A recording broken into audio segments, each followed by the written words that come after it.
सोलापूर लोकसभेची उमेदवारी भाजपकडून राम सातपुते यांना जाहीर झाल्यानंतर काँग्रेसकडून मोठ्या प्रमाणात ट्रोलिंग जे आहे ते सुरू आहे। काँग्रेस समर्थकांकडून ट्रोल होत आहे की बीडचं पार्सल परत पाठवा आणि प्रणिती शिंदेने देखील सकाळी एक ट्विट केलेलं आहे की स्थानिक आणि बाहेरचा अशा पद्धतीचा त्यांनी भेद स्पष्टपणे आपल्या ट्विटमधनं केलेला आहे। कसं उत्तर असेल ह्या ट्रोलिंगला? ही पराभूत आणि खचलेली मानसिकता आहे। मी सोलापूर जिल्ह्यातला आमदार आहे, मी इथल्या जनतेची सेवा करतोय।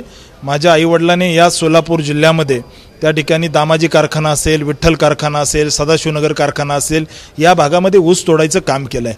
त्यामुळे त्या ठिकाणी यांची पराभूत मानसिकता आणि यांचा पराभव होणार आहे, त्यामुळे अशा पद्धतीने बोलतात। जर तसं म्हणायचं झालं तर त्या ठिकाणी त्यांच्या पक्षाच्या एकेकाळी अध्यक्ष राहिलेला सोनिया गांधी इटलीवरून आल्या, त्यांना चालल्या, त्यांना त्या ठिकाणी राहुल गांधी त्या ठिकाणी वायनाडमध्ये जाऊन निवडणूक लढतात पराभवाच्या भीतीने उत्तर प्रदेशमध्ये, ते त्यांना चालतं।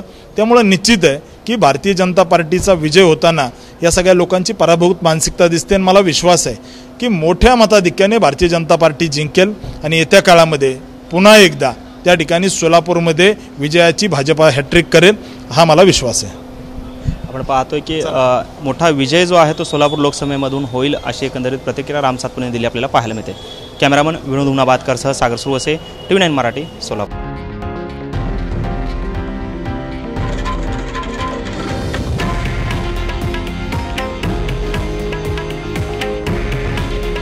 हे आहे देशातील नंबर 1 न्यूज नेटवर्क आणि आपण पाहत आहात TV9 मराठी।